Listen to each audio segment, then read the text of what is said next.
Symposium with Ash Aulak.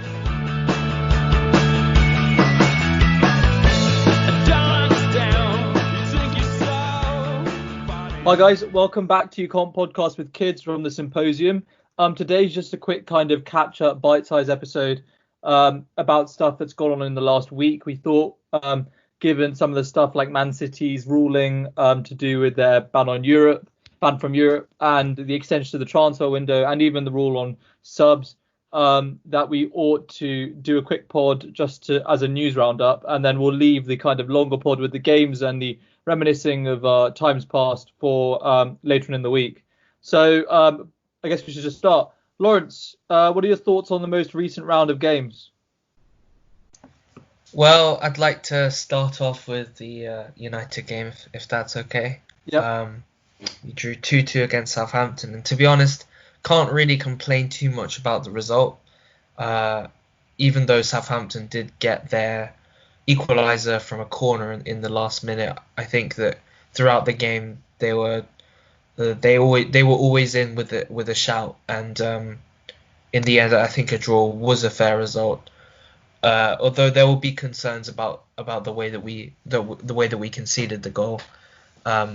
Ward-Prowse's delivery was very good as usual, but Lindelof was caught napping, and Obafemi came in at the far post. But it's nothing new, to be honest. United have always looked good going forward, but have their frailties at the back. But as Ole Gunnar Solskjaer did sort of emphasise, our fate is still in our hands in terms of top 4 Champions League football. We have that game against Leicester on the last game of the season. And if we win all of our games from now, we will qualify. Arjun, Chelsea managed to win, which puts them 4 points ahead of United, although United have a game in hand. What were your thoughts? It was one of those games where you walk away almost laughing, thinking, how did we manage to win that? Because we played so poorly. Norwich didn't threaten at all, which is why they didn't score, why it ended 1-0. But it was a very poor performance from Chelsea, and if we play like that against Liverpool, against Wolves, and even against United in the Cup, then we don't really have much of a chance. However, in terms of the result, great result, puts us 4 ahead of Leicester and United, and puts us in quite a good position for the rest of the campaign. It's just a bit irritating, really, because those 2 losses against Sheffield United and West Ham, even if we'd managed to just draw both of those games or get a win from one of those games, we'd be secure, and we'd have most likely qualified for the Champions League right now. So those results are very annoying. But we bounced back well, secured a win, a gritty win against an already relegated team. So you just got to take the result and move on, I guess. Boti, what game stuck out to you? For me this week, I'd like to talk about 2 games. One was Leicester Bournemouth, just because I found the goals absolutely hilarious, and the other was Aston Villa putting up a fight and bringing a 2-0 victory away, so that we can now see a bit of an interesting relegation fight going on. So first with the Bournemouth Leicester game, it's not often you see so many shambolic goals in one game. Yeah. Even the first one, Jamie Vardy's goal was just foreshadowing of what was to come. Bounces, Pickford, not Pickford, Schmeichel, terrible kick. Lady Luck really just wasn't with Leicester that day. So I just wanted to bring that up. The other game, again, as I mentioned the last time I was on this podcast, I think Grealish played great again. Even with that questionable penalty decision, which didn't end well, the fact that it didn't end up being a penalty. Yeah, I thought Grealish had some great through balls. He had a great volley at one point, a good block by the keeper. So I think he's really showing that he deserves to stay in the Prem, and I'd like to see him do so with Aston Villa. So I'm really rooting for them to come through in these last few games. I think they've got a very favourable schedule coming up. They have some weaker teams, as opposed to Watford, who I believe they've still got one of the Manchesters to play with. So we'll see what happens. Lawrence, so what are your thoughts on, based on what Boaty just said there about Villa, what are your thoughts on how the relegation battle's shaping up? Well, to be honest, I think the Villa are still going down. There's a 4-point gap between them and Watford. And I don't think that they'll get enough points from their remaining 3 games to survive. Despite this, I mean, Leicester have been poor since lockdown, and they don't look like a team motivated right now. So the result wasn't that surprising to me. But nevertheless, I don't think Aston Villa have enough quality to stay up. Fair enough. I mean, Arjun, thoughts on the relegation battle? Yeah, I think that Watford will have enough to stay up. I can even see them getting a shock win against Man City or shock result against Man City. Just purely, I've just got a gut feeling about that. Even if they do lose against West Ham tomorrow night. Yeah, I think Villa too little, too late for them. Yeah, and also going back to the Leicester thing, I saw that since their 9-0 win against Southampton have picked up more points than Leicester. And Leicester, in the table of matches since that result, they would be 12th, I think, which just shows how shocking their form has been in the last few months and how they've sort of coasted on their performances for the first few months of the season. So I would say that they don't deserve to finish in the Champions League places, to be honest, despite the fact that many neutrals were rooting for them. I was one of those. Yeah, and even as a Chelsea fan, when we were sort of clear in the Champions League places, I wanted Leicester to be the other team that was to finish 3rd or 4th, but now they just don't deserve it based on their performances. But still, it's a good season from them to finish 5th, most likely. I think it's just the way that the season will have ended will make it a bit of a bittersweet season for Leicester fans who might be wondering what they could have achieved if they'd been able to sustain a bit of form. Lawrence, you wanted to talk about the North London derby?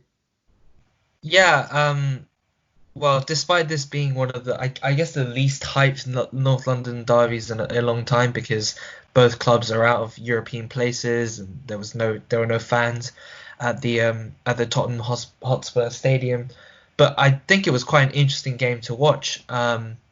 You could say Tottenham winning 2-1 that Jose Mourinho came up with his classic masterclasses against the big teams, but in reality, it felt more to me like let's just sit back and watch Arsenal implode, which isn't too difficult given that after so Arsenal took the lead first with Lacazette scoring a great strike. I don't know if you saw it, but it was an extremely powerful shot, and I think he's a talent that Arsenal will need to make sure they keep a hold of if they don't qualify for Europe this season. But then Arsenal just had some calamitous defending. Kolasinac just sort of passing it back lazily. David Luiz loses his footing, and Son Heung-min scores a nice chip. And yeah, it was a tightly contested game. But then Tottenham got the winner on the 81st minute with Toby Alderweireld, and I think that this game doesn't mean much in terms of who's the best. It's not really an important match in terms of the Premier League table, but it was a nice match to watch. But it doesn't really. Again, I feel like it didn't really tell us anything new about the two teams. So, Boaty, what did you think about the North London derby? Just following on from what Lawrence said. Well, I was surprised that Tottenham nicked the win, to be honest. Arsenal were looking the likelier of the two sides the whole way through. Aubameyang, although he didn't score, he had some wonderful strikes. I think he probably should have deserved one to go in at least. It was good goalkeeping. I think he's right to point out that this was probably a Mourinho masterclass. Although, as there was no hype, nobody's really bringing it up, talking about it. It was a nice game to watch. I think that I'll leave it there. Fair enough. I think that'll be enough then for just the recent roundup. Boaty, just a quick question. For anything about Barcelona's most recent game and anything from La Liga that caught your attention? Well, La Liga looks just about settled right now with 2 games to go. Real Madrid still 4 points ahead. So Barcelona would actually need 5. 4 wouldn't be enough. If they ended on equal points, Real Madrid would win, based on how La Liga works, where it's head-to-head games that takes the win. So it's looking almost certain at this point, and I'm sure no bookie would be willing to go against Madrid winning. So Barcelona play Osasuna at home tomorrow evening, and I think Real Madrid have Villarreal and Leganes left to go. So that's all from La Liga at the top of the table. Yeah, fair enough. Yeah, I think just a quick worth mentioning briefly that Leeds are only 1 point away from the Premier League, so they might have finally done it. We'll see. But yeah, I think that we might actually be able to watch Manchester United play away at Elland Road next year, which for any football fan, regardless of who you support, will be quite a tasty prospect. I think it'll increase the amount of derbies in the league next season because everyone hates Leeds really. Lots of Premier League teams have rivalry with Leeds, so it'll be quite good having them back in. No, I think that'd be good. Let's move on then, boys. Lawrence, what are your thoughts on the Man City ruling? For those who don't know, but I'm sure you do know, Man City's ban from the Champions League over issues surrounding financial fair play has been reversed. Lawrence? I think it's a massive blow against UEFA and FFP. Sorry. So the initial decision to ban City from the Champions League was much more important than the fine that they got, which is I think 20 million at the time. Banning them from the Champions League for 2 seasons could have seriously hurt the club in terms of who they could have signed, obviously their finances, and it was seen by kind of the footballing world as I guess a fair punishment because City have clearly been using state. Should I be more careful about the way I word this? It has been alleged that Man City have been using state funds, but they've also allegedly been inflating their sponsorship deals as a way of raising money for the club to sort of bypass FFP regulations. And if this were to be true, it's kind of unfair for clubs who don't have this kind of state backing and can't do this kind of artificial funding. The fact that CAS has sort of reversed the Champions League ban and reduced the fine, which really isn't, it's just basically chump change for City now, like £10 million. But the fact that now City have the ability to qualify for the Champions League next season, having in the view of UEFA broken the rules, is kind of I believe clubs will start to lose respect for FFP. And whilst it was a great idea, I think, to avoid owners spending more than they had into their clubs, this ruling, I believe, really undermines FFP, and I think, it's not looking good for the future. Arjun? Yeah, it's a big blow for FFP. I think it gives clubs a bit of impetus to now spend, really knowing that most likely they won't get severely punished for it the same way that we all thought Man City would have done. A big blow for clubs like Leicester, who no longer have the safety net of finishing 5th. Also, I guess, for Chelsea, Man United as well. But yeah, it just gives clubs sort of like an open checkbook to do what they want, go out on a massive spending splurge. It's worrying, and it sets a dangerous precedent that the rest of Europe's elite clubs can take advantage of. Boti? Well, undoubtedly, it's a sigh of relief from Manchester City, even though their reputation has been somewhat tarnished. I'm sure they'll go unbothered that they'll be able to play for the next 2 seasons and probably beyond that as well in the Champions League. Obviously, UEFA still have the opportunity to take an appeal to the Swiss Federal Courts, but it's almost it's entirely unlikely that that's going to happen. While we say it's a sigh of relief for Man City, I do want to point out that they didn't receive a total exoneration.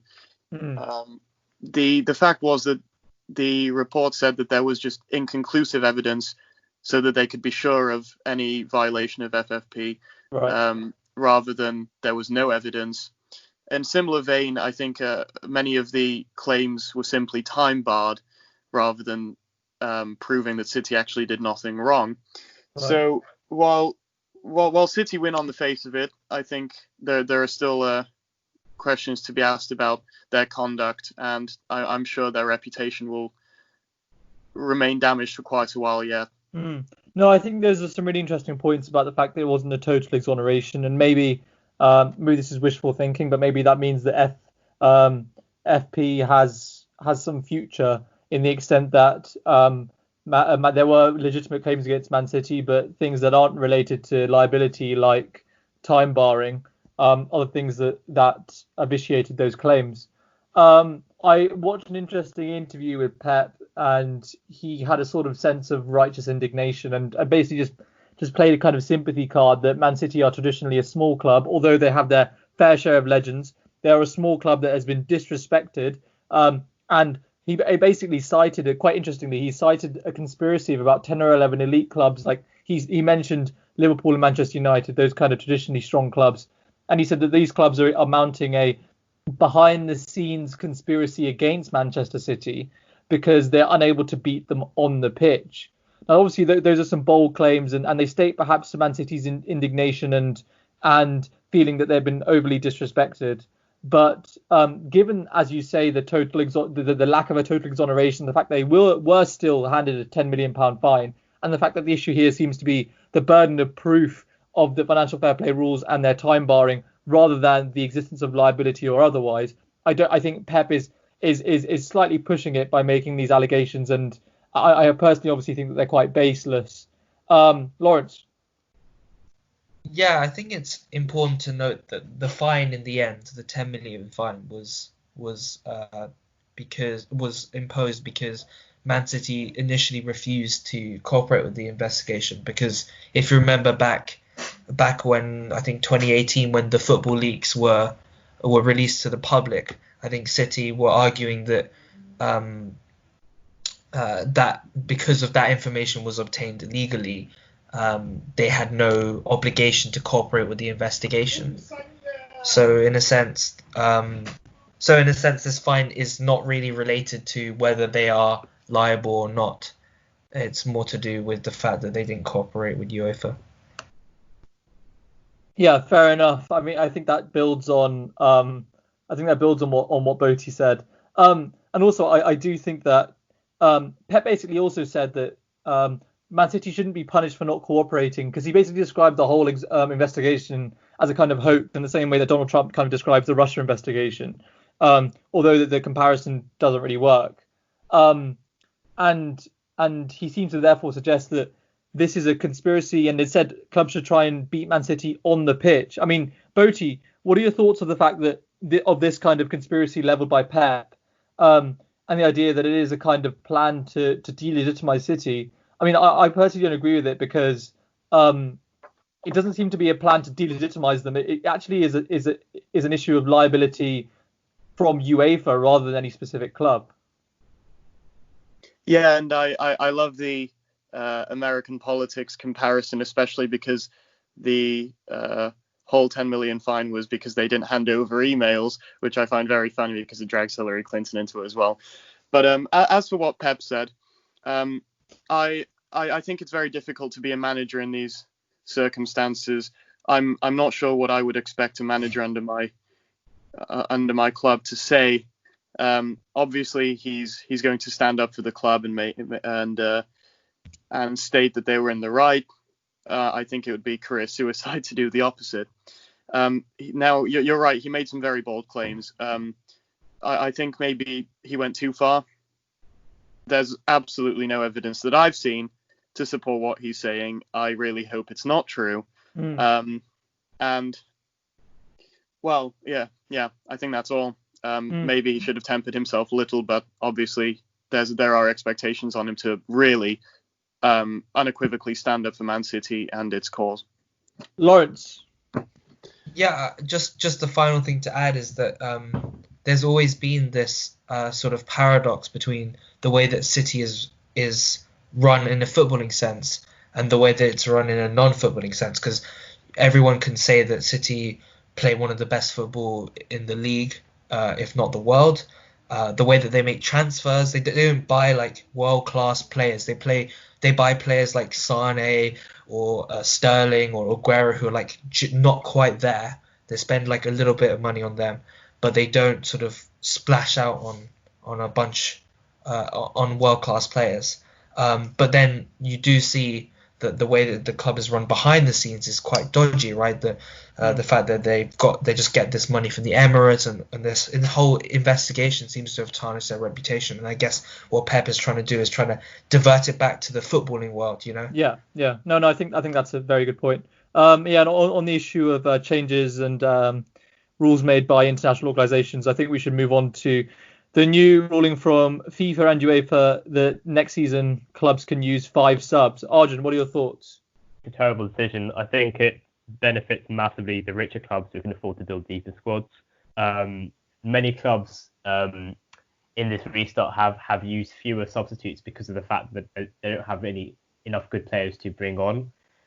Now with the extended window as well, bigger clubs will be able to hoover up the talent, promising extended game time off the bench and a higher wage. So I think it leads to a slippery slope. I think what they should do, I like the idea of having 9 substitutes on the bench. I like the fact that it brings in players who might need experience, just having some time on the bench, even if they don't necessarily get brought onto the pitch. I think what would be better instead of 5 subs was maybe have a sort of quota that out of those 5, 1 or 2 would have to be a youth, an academy player or an under-21 player or something like that. And I think what would be good is if they had a rule where players who suffer from head injuries or leg breaks or any serious injuries could be brought off, and they could have an extra substitute for that. But having the 5 subs just benefits bigger clubs massively. And I read an interesting article about a couple of weeks ago from Rafa Benitez in The Athletic, where he said that keeping the 5 subs rule beyond the season would be bad also for the reason that teams who have an advantage physically would benefit as well. So basically the sides who are less good can reduce their disadvantage through physicality. You can make 3 substitutions at half time, replace 3 players who have given everything with maximum intensity for 45 minutes with 3 players who do exactly the same. If you have bad players but physically are very strong, you can stop the other team playing positive football. So I think that and if you put on 3 or 4 players who won't be tied, the quality will suffer. So I think this sort of move makes football, it affects management as well, because managers can just chuck on players knowing they have a larger amount of substitutes to bring on. And I think it's just a bad move, to be honest. Okay, I think that was an interesting dichotomy to the extent that you said that in some ways it would increase kind of inequality of sides because it would allow teams with deeper squads to get an advantage. But at the same time, in what you described about the physicality, I think then couldn't it be a method of perhaps perhaps allowing more physical teams lower down in the league tables who possess fewer skilled players to perhaps equalise things by, as you said, refreshing their 11s? I mean, Lawrence, what are your thoughts? I think that's a good point you make, Ashwin. Although, just because the rule might happen to help teams that are bottom of the table because they tend to have more physical sides is not necessarily a good argument that it makes the game fairer. I'm just confused as to why the rule has been extended into next season. There was a clear rationale because of the COVID pandemic for the rest of this 2019-20 season that teams wouldn't have, or players wouldn't have the fitness required to finish 90 minutes, and therefore subs are kind of required. Also the higher risk of injuries. But I'm given to understand that next season, there will be like a sort of inverted commas normal time between games. Like you'll have a week to rest between games, and people won't have issues of lack of match fitness. So I don't really understand why they've sort of increased the time that this rule is in effect, to be honest. What do you think about the point that it overly benefits teams with deeper squads? Just because I don't really find these equality arguments in football very convincing, just because I watch a lot of US sports where equality in the sport is actually an actual is an actual aim rather than just something that's spoken about in the way they have a draft where the weaker teams get to pick first, or they have a salary cap where everyone has to spend the same, or the person who came first last year gets a harder schedule the next year. This always makes me think that any discussion on inequality in football is just a bit of rhetoric, which doesn't really mean much. I mean, what are your thoughts on that point, that it hampers equality? Well, I definitely don't agree with Arjun's point or argument that the bigger clubs will hoover up talent from lower clubs, promising them more game time. I think first of all, this transfer window is set to be quite an inactive one. I don't see that much movement between teams. And second of all, I don't see how 2 extra subs will suddenly, persuade players who wouldn't have otherwise wanted to go to big clubs that they will get more game time now. I don't think that the sub rule has that much of an impact on equality. I think just it's 2 extra players. I mean, the bigger clubs will always have better squad depth. If you look at City's bench, they can bring on 3 amazing players, and whereas a team like Norwich can't. And okay, they can bring on 5, but it's not really that big of a difference. If you're really looking at how to move towards equality in football, which I don't necessarily think is we should be trying to do by artificial means, but if you are going to go down the American route, then you're going to have things like salary caps, which I don't see happening in soccer. Yeah, well, no, exactly. I mean, that's my point, in that if equality actually mattered in football, they would do things like that, because there are very successful models that exist in that way. And therefore, I always find it a bit odd when people bring up equality arguments in football when the sport is dramatically unequal by design, in that it's you can't complain about inequality when the reason why the sport is so commercially popular around the world is because of the dominance of a few clubs at the top, and the dramatic inequality you see in things like the Deloitte Money League, etc. So therefore, arguments about equality always seem quite empty to me. Boti, what are your thoughts on this 5 sub rule? I'm probably going to be strongly disagreed with by the rest of the panel here, but I think it's brilliant for next season at least. I'm happy to have the debate that after next season we should consider going back to 3. But because I had a look at the calendar earlier, and to be honest, it looks hectic. Coming off this season, where you've had games 3 or 4 days apart for weeks. Next season, there's going to be a heavily packed league, cup matches all throughout, international breaks where some of the top players will have to play 8 games within 2.5 weeks, and then you've got the rescheduled Euro, 2021 now. If you're one of the top players and you're trying to win as much as you can, you're probably going to come off that season in a stretcher if you don't get enough rest. So for next season, I'm very happy that they've kept the 5 subs.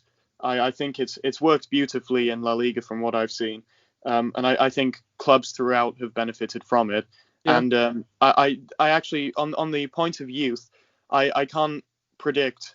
I haven't seen any information on who this would benefit the most, but I'm entirely convinced that it benefits the youth throughout the league.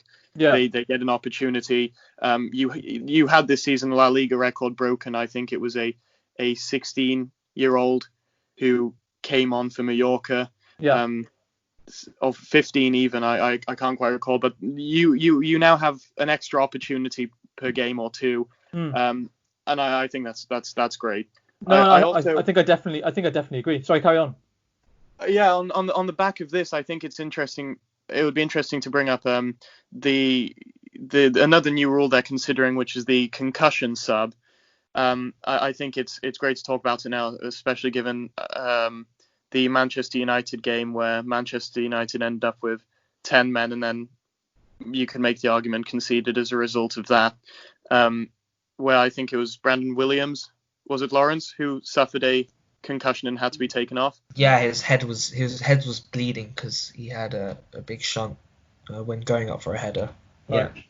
Yeah, so I think in instances like that, being able being able to make an extra substitute is great.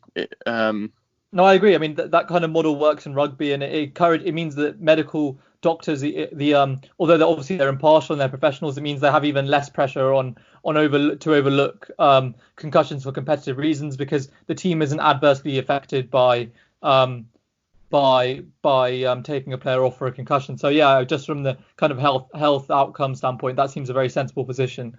I do think I agree with you on youth, because if you have 5 subs, it obviously encourages those clubs who can better develop their academies or bring youth players through, not only because it's more cost effective than maybe buying them, but yeah, if you have spots for 5 people to come on, it just means that there are more opportunities for other players, just as a matter of logic. So yeah, I think I do agree with that.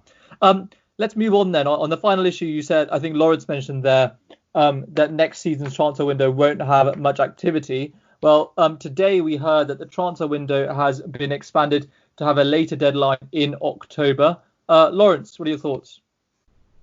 Well, I think it's a sensible move, right? Because, usually clubs would be doing transfers right about now, and even earlier than now. It's now mid-July. And given that the pandemic has happened and has disrupted so many clubs' contract negotiations, and there's been so much uncertainty, clubs don't want to spend their money if they're not sure about their own financial situation. I think it makes sense to give another 1.5 months to the clubs to assess their financial situation and then allow them to make transfers if they can. Arjun? Yeah, I agree. I think it makes sense. It's an eminently sensible thing. But it just means that the rumour mill and the transfer rumours will continue for longer, which is a bad thing, I guess. But yeah, I don't really have any major qualms with the decision. Boti? Simple agree from me on that matter. Yeah.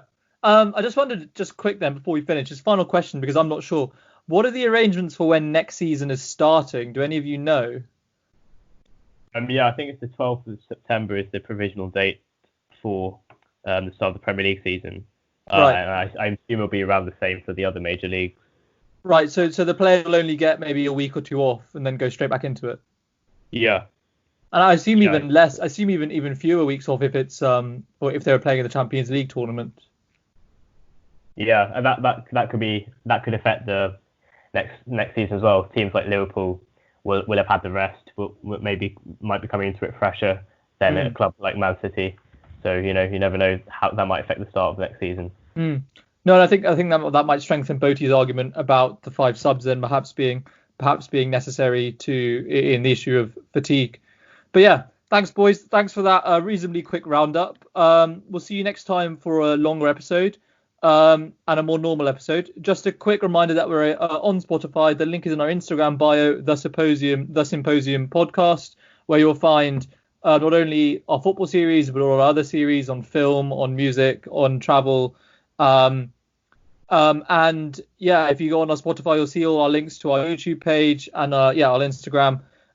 Please follow us on Instagram, subscribe to us on YouTube, and follow us on Spotify. And yeah, we hope you tune in again to Comp Podcast with Kids and the other podcasts from the Symposium. Thanks.